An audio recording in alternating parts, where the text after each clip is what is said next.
Hiditra an-tanety eo anelanela ny vatomandry sy mananjary ny sabotsy 5 febroary zao any Rivodoza Batsiray ary ahirvaika ny tanjany raha ny vinavina ny sampana mpamantatra ny toetrandro.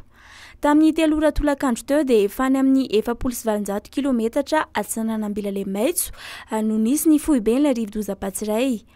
Niakatra ho 590 kilometatra isan'ora ny rivotra entiny izay arahina tafiotra 570 kilometatra isan'ora. Mikisaka miakandrefana somary atsy mandrefana iny izy ka mahafaka 70 kilometatra isan'ora hoatran'ny meteo.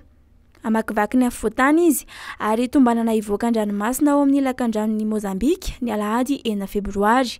Filazana fanarana amin'ny loko maitso aloha hatreto ho an'ny faritra Analanjorofo, Atsinanana, Vatovavy, Fitovinany, Bongolava, Itasy, Analamanga, Vakinankaratra, Amoronmany, Matsaitrambony, Iorombe ary Atsimo Atsinanana. Voakasiky ny filazana maitso ihany koa ny distrika Nantala, Tolaniaro, Tsaratanana ary Mandrisara. Atry ny androany maraina dia tsy azo atao intsony miandrika ho an'ny moron-dranomasy ny faritra Atsinanana rehetra iny. Mbola nisany sehatra mitazona ny loha laharana amin'ny fampidirana vola vahiny ho an'i Madagasikara ny fanondranana lavanilina. Nanambatra ny Banky Foiben'ny Madagasikara fa nahazoana vola mihoatra ny 900 tapitrisa dolara ny fanondranana lavanilina tamin'ny taona 2024. Izany hoe nahitana fiakarana 12.4 isanjato raha oharina amin'ny vola vahiny azo avy amin'ny fanondranana ny taona 2024. Nanidina aza ny vidiny lavanilina tamin'ny taona 2024 teo amin'ny tsena iraisam-pirenena dia nitombo ny vokatra lafo ka nahatonga io fiakaran'ny vola miditra.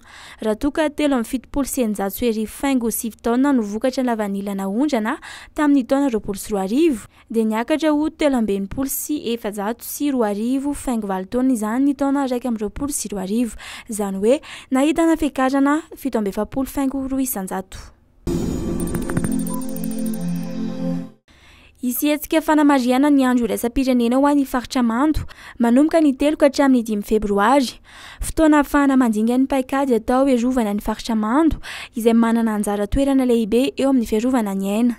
Fotoana ihany koa ampatsiahivana ny anjara toeran'ny faritra Mando eo amin'ny tontolo iainana sy ny fiainana andavanandro. Mitondra voka-tsoa maro an'ny mponina toy ny rano, ny sakafo ary ny fiarovana ny zava-manan'aina misy eo amin'ny ihany koa ny faritra Mando araka ny lahateny nataon'ny minisitry ny tontolo iainana Bamiavy Vainala Ranirina androany talata. Nanao antso izy araka izany ny arovana ny faritra Mando ka tsy hanotorana na hanibana azy ireny.